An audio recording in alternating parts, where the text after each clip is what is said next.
The Gestapo had a file on her that was over 1,000 pages long. They called her the White Mouse because she was impossible to catch. They offered 5 million francs for her capture, dead or alive. That's the equivalent of over $1 million in today's money. Her name was Nancy Wake, and she killed Nazis with her bare hands. But here's what the history books won't tell you. Before the war, Nancy Wake was a glamorous socialite who married a wealthy French industrialist. She drove a Bugatti through the streets of Marseille. She wore Chanel dresses to parties attended by diplomats and millionaires. She had absolutely no reason to fight. She could have stayed safe. She could have stayed silent. Instead, she became the Gestapo's most wanted person in all of France. And the reason why is darker than you think. This is the true story of Nancy Wake, the woman who seduced Nazi officers to steal their secrets, who strangled an SS guard with her bare hands in the middle of the night, who bicycled over 300 miles through enemy territory in 72 hours to save her resistance network, and who watched the man she loved die because of a lie she told. Let me show you how a party girl became the deadliest woman in World War II. 1933, Vienna, Austria. Nancy Wake was 21 years old, working as a freelance journalist for European newspapers. She was supposed to be covering fashion shows and society parties, light stories, safe stories. But one afternoon in Vienna, she saw something that would change her life forever. A group of Nazi brownshirts dragging Jewish men and women into the street, forcing them to scrub the pavement with toothbrushes while crowds of people laughed and spat on them. Nancy watched an elderly Jewish man, maybe 70 years old, on his hands and knees, scrubbing cobblestones with a tiny brush, his hands bleeding, his face covered in spit. And the crowd was cheering. Nancy Wake stood there, frozen, watching this man being humiliated for no reason other than the fact that he was Jewish. She saw a young woman, couldn't have been more than 25, being dragged by her hair across the street while brown shirts laughed. She saw children pointing and mocking. She saw ordinary people, shopkeepers, teachers, mothers with babies, watching this torture and doing nothing, and she made a decision right there in that Vienna street. If the Nazis ever came to power in France, she would fight them, no matter what it cost. But here's the part no one talks about. Nancy didn't tell anyone about this moment, not her friends, not her editors, not even the man she would later marry. She buried it. She went back to her glamorous life in Marseille. She married Henri Fiocca, a wealthy industrialist. She drove expensive cars. She threw lavish parties. She smiled at dinner tables filled with people who had no idea what was coming. She pretended none of it mattered. And then, in May 1940, the Nazis invaded France. The socialite who became a spy. When the Nazis occupied France, Nancy Wake had a choice. She could have fled to Britain with the other wealthy expats. She could have gone to America. She had the money. She had the connections. Her husband begged her to leave. Instead, she joined the French resistance. But not as a fighter. Not yet. As a courier. At first, it seemed almost laughably easy. Nancy would dress in her finest clothes, Chanel dresses, expensive jewelry, perfect makeup. She looked like exactly what she was, a rich socialite with nothing to worry about. And that's exactly why the Nazis never suspected her. She would attend cocktail parties hosted by Nazi officers in occupied Marseille. She would laugh at their jokes. She would flirt with them. She would let them buy her champagne. And while they were distracted by her charm and her beauty, she was memorizing their patrol schedules, their security protocols, the names of their informants. Then she would pass that intelligence to the resistance. Here's how it worked. Nancy would attend a party at a Nazi officer's villa. Let's say his name was Hauptmann Klaus Reinhardt, a middle-aged logistics officer, married, 3 children back in Berlin. Nancy would approach him at the bar. She'd compliment his uniform. She'd ask him about his work. Innocent questions, the kind a curious socialite might ask. "Where are you stationed, Hauptmann?" He'd smile, flattered by her attention. "Just outside the city. Supply depot management. Not very exciting, I'm afraid." "Oh, but logistics win wars, don't they?" Nancy would lean in slightly, let her hand brush his arm. "My husband always says the real heroes are the ones who keep everything running smoothly." Reinhardt would puff up a little. "Your husband is a wise man. Just last week, we received a shipment of ammunition from Lyon, 300 crates. Without men like me, that shipment would have been delayed by weeks. Lyon, that's quite far. Do you have trouble with partisans on those routes?" "Sometimes. We lost a convoy near Vichy last month. Ambushed. But we've increased patrols now. Every Thursday and Saturday, double the guards on the main road." Nancy would nod sympathetically. Express concern. Ask another innocent question. And Reinhardt would answer. Because why wouldn't he? She was beautiful. She was charming. She clearly had no interest in politics.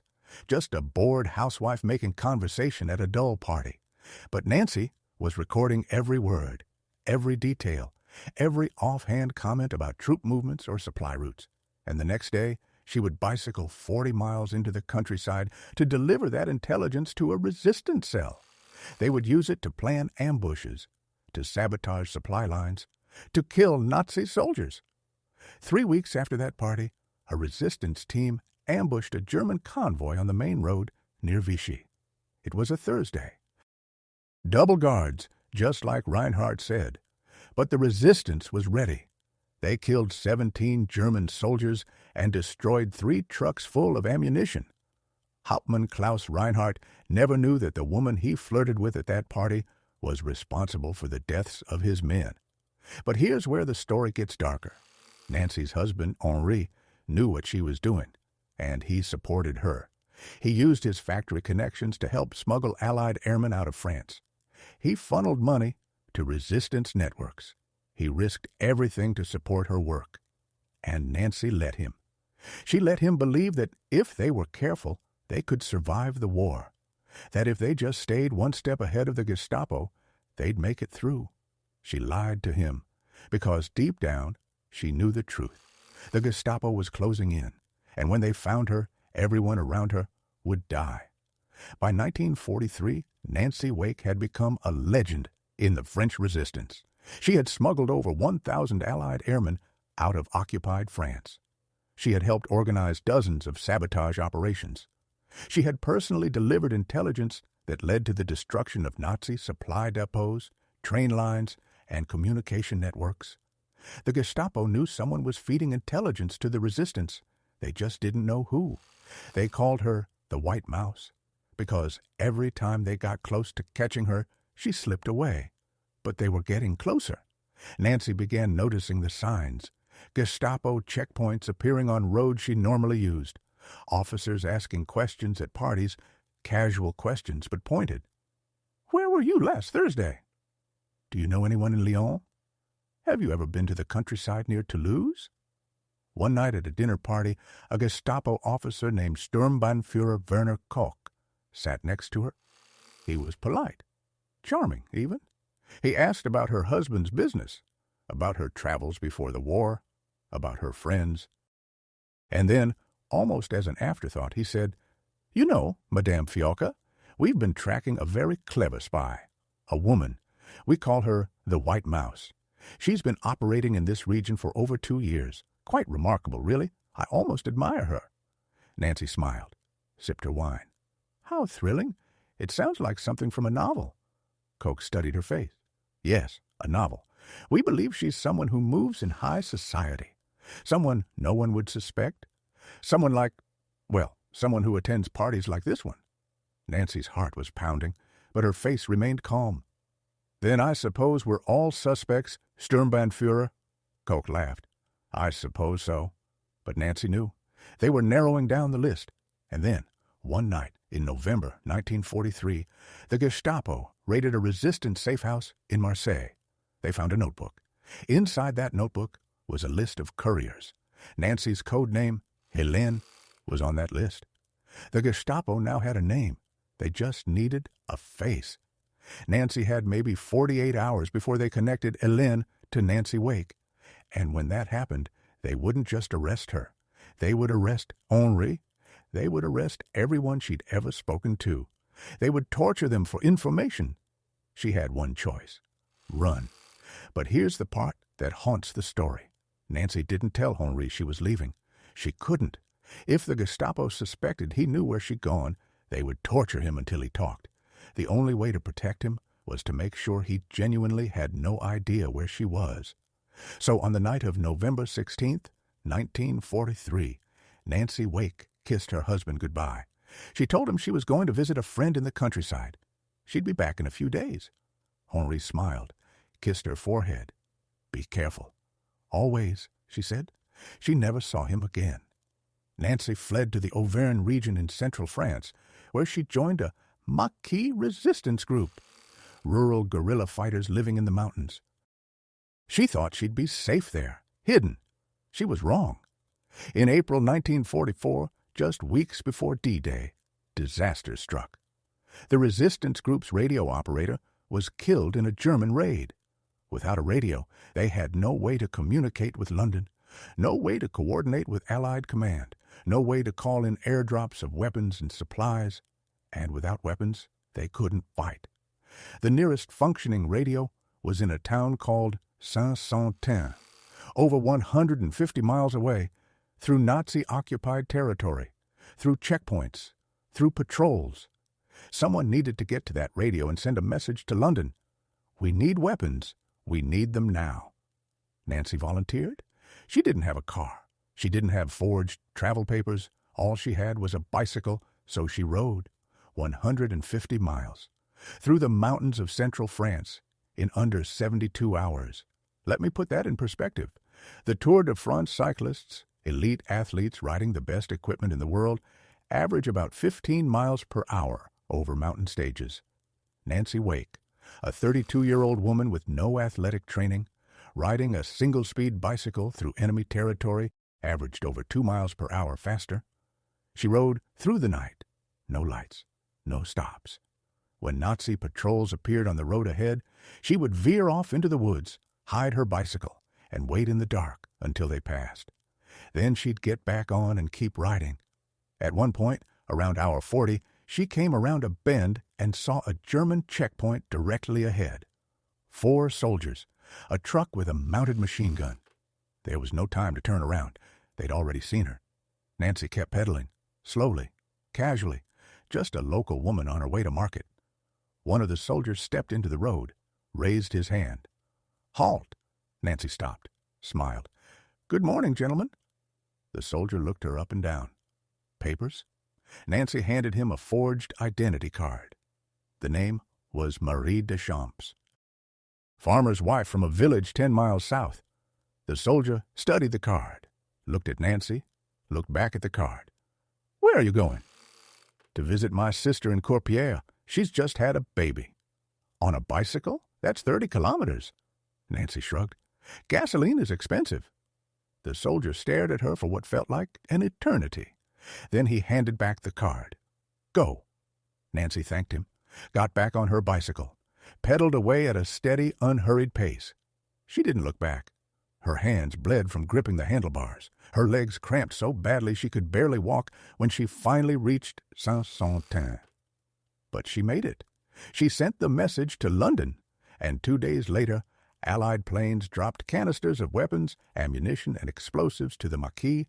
The resistance cells survived, and in the weeks that followed, they used those weapons to kill hundreds of German soldiers and sabotage critical infrastructure before D-Day.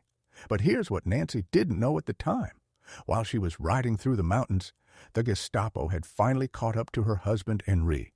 Henri Fiocca was arrested by the Gestapo on April 23, 1944. They didn't have any evidence that he was involved in resistance activities. They only had one question. "Where is your wife?" Henri told them the truth. "I don't know." They didn't believe him. The Gestapo tortured Henri Fiocca for 6 days. They broke his fingers. They beat him with iron rods. They burned him with cigarettes. They waterboarded him. They did things to him that I won't describe here. And through all of it, Henri said the same thing. "I don't know where she is." Because it was true. Nancy had made sure of that. On the 4th day, a Gestapo interrogator named Klaus Barbie, who would later become known as the Butcher of Lyon, sat across from Henri in the interrogation room. "Monsieur Fiocca," Barbie said calmly, "your wife is a spy. She has killed German soldiers. She has sabotaged German operations. We know this. What we need from you is very simple. Where is she hiding?" Henri looked at him with swollen, blackened eyes. "I don't know," Barbie sighed. "You're protecting her. I understand. It's noble, in a way. But you should know. Your wife abandoned you. She fled. She left you here to face the consequences of her actions. Is that really someone worth dying for?" Henri didn't answer. "Think about it," Barbie continued. "Just give me a town, a region, something, and this ends. You go home. We'll even let you keep your factory. You have my word." Henri stared at him for a long moment. Then he spoke. "Even if I wanted to help you, I couldn't. My wife didn't tell me where she was going. She was smarter than that." Barbie studied him, and in that moment he realized Henri was telling the truth. He stood up. "Then you're no use to us." On April 29, 1944, Henri Fiocca died from his injuries. The Gestapo threw his body into an unmarked grave. Nancy didn't find out until after the war. Here's the part that makes this story so tragic. If Nancy had told Henri where she was going, even just a region, a general area, he could have given the Gestapo just enough information to satisfy them. They would have tortured him less. They might have even let him live. But Nancy made the calculation that his ignorance was his best protection. She was wrong, and for the rest of her life, she lived to be 98 years old. Nancy Wake carried the weight of that decision. The knowledge that the man she loved died because of a choice she made. But in the spring of 1944, Nancy didn't know any of this. All she knew was that the Allies were coming. D-Day was approaching, and she had work to do. After D-Day, Nancy Wake's role in the resistance changed. She was no longer just a courier, she was a commando. The British Special Operations Executive, SOE, had trained her in sabotage, explosives, and hand-to-hand combat. And now, in the summer of 1944, as Allied forces pushed into France, Nancy led Maquis fighters in raids against German positions. But there was one night, one specific moment, that would define her legacy. It was late August, 1944. Nancy's Maquis group was camped in a farmhouse in the countryside near Montluçon. They had just completed a raid on a German ammunition depot. Everyone was exhausted. They posted sentries and went to sleep. Around 2 a.m, Nancy woke up. She didn't know why. Just a feeling. Something wrong. She grabbed her pistol and stepped outside, and she saw him, an SS guard, standing at the edge of the tree line, maybe 40 feet away. He was urinating against a tree. He hadn't seen her yet. His rifle was slung over his shoulder. Nancy had a choice. She could shoot him, but a gunshot would wake everyone, both her own people and any nearby German patrols. Or she could let him go. But if he saw the Maquis camp and reported it, dozens of people would die. There was a third option. Nancy set down her pistol. She picked up a length of wire from the ground, part of a fence that had been torn down. She wrapped the ends around her hands. Then she crept up behind the SS guard. Silently, step by step. The ground was soft from recent rain. Her footsteps made no sound. He still hadn't noticed her. When she was close enough, she lunged. She wrapped the wire around his throat and pulled. The SS guard struggled. He tried to scream, but only a choked gasp came out. He reached back, clawing at her face. His fingernails raked across her cheek, drawing blood. He thrashed. He tried to throw her off. But Nancy held on. She locked her arms and pulled the wire tighter. She could feel his pulse hammering against the wire. She could hear the wet, desperate sounds he made trying to breathe. It took nearly 2 minutes for him to stop moving. When it was over, Nancy's hands were shaking. There was blood on her dress, some hers, some his. She dragged the body into the woods and buried it in a shallow grave. Then she washed the blood off her hands in a stream. She went back to the farmhouse and tried to sleep. She couldn't. The next morning, when the other fighters woke up, they noticed the SS guard's rifle leaning against a tree at the edge of the clearing. They assumed he'd deserted. Nancy let them believe it, because here's the truth about killing someone with your bare hands. It's not like the movies. It's slow. It's intimate. You feel every second of their life draining away. You feel their heartbeat slowing. You hear the last gasp of air leaving their lungs. You feel their body go limp, and you carry that with you forever. Nancy Wake killed that SS guard to protect her comrades, but she never spoke about it publicly until decades after the war. And even then, she only mentioned it once, in an interview in the 1980s. She said, "I was not a nice person, and it didn't put me off my breakfast." But those who knew her said that wasn't true. It did affect her. She just never let anyone see it. By September 1944, Nancy Wake was leading a Maquis force of over 7,000 fighters. Think about that. A 32-year-old woman with no formal military training, commanding an army larger than some entire divisions. And she used that army to devastating effect. One of her most successful operations was the destruction of the Gestapo headquarters in Montluçon. The building housed interrogation cells, intelligence files, and the regional Gestapo command structure. If the resistance could destroy it, they would cripple Nazi intelligence operations in central France. But the building was heavily guarded. Over 50 SS troops stationed inside and around the perimeter. Machine gun nests on the roof, barbed wire, patrols every 15 minutes. A direct assault would be suicide, so Nancy came up with a different plan. She would seduce the Gestapo commander. His name was Sturmbannführer Otto Kessler, 43 years old, married, a ruthless interrogator who personally oversaw the torture of dozens of resistance fighters. He was also known to have a weakness for attractive women. There were rumors he kept a mistress in town. Nancy dressed in her finest clothes, a red dress she'd stolen from a collaborator's wardrobe, lipstick, heels. She walked into a cafe in Montluçon that Kessler was known to frequent. She sat at the bar. She ordered a glass of wine, and she waited. Kessler noticed her within 5 minutes. He approached, confident, arrogant. "I don't believe I've seen you here before." Nancy looked up, smiled. "I'm new in town. My husband works for the railway. We just moved from Clermont-Ferrand." A railway man. Honest work. Kessler sat down next to her without asking, "May I buy you a drink?" "That's very kind." They talked for over an hour.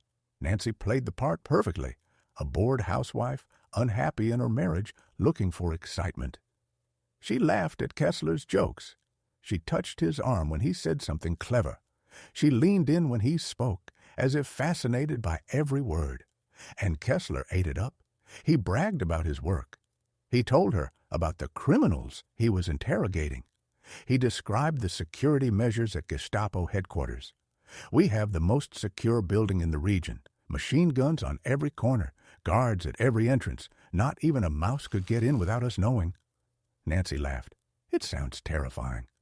"It has to be. The partisans would love to destroy us. But they're cowards. They hide in the woods. They won't dare attack the headquarters."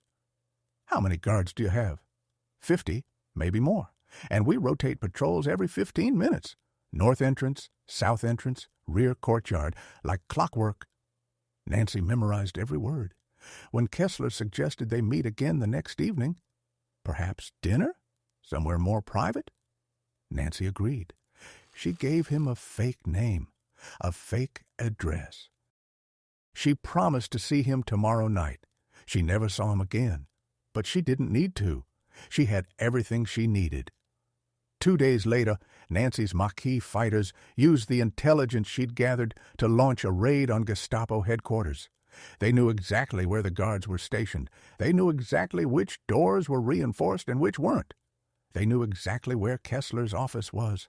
They attacked at night. Explosives on the north and south entrances, smoke grenades through the windows, then gunfire. The raid lasted 17 minutes. Nancy's fighters killed 43 SS troops, freed 12 resistance prisoners from the basement cells, destroyed the intelligence files, and burned the building to the ground. Sturmbannführer Otto Kessler was killed in the attack. He died in his office, shot 3 times in the chest. He never knew that the woman he'd tried to seduce was the one who planned his death. When the war ended in May 1945, Nancy Wake was one of the most decorated women in history. She received the George Medal from Britain, the Medal of Freedom from the United States, the Médaille de la Résistance from France, the Companion of the Order of Australia. But when she returned to Marseille after the war, looking for her husband Henri, she learned the truth. Henri was dead, tortured to death by the Gestapo, buried in an unmarked grave. Nancy tried to find his body. She searched for months. She contacted every Gestapo officer who'd been captured by the Allies. She interviewed former prisoners who'd been held in the same facility as Henri. She traveled to mass grave sites across France. She never found him. And here's the part that broke her. One of the former Gestapo officers, Klaus Barbie himself, now awaiting trial, told her that Henri could have survived if he'd just given them something, anything, a town, a name, a clue. But Henri had nothing to give, because Nancy had made sure of that. Nancy Wake spent the rest of her life believing that she killed the man she loved, not with her hands, but with her silence. She never remarried. She moved to Australia, then back to Britain. She drank heavily. She lived alone in a small flat in London. She gave occasional interviews where she would joke about the war.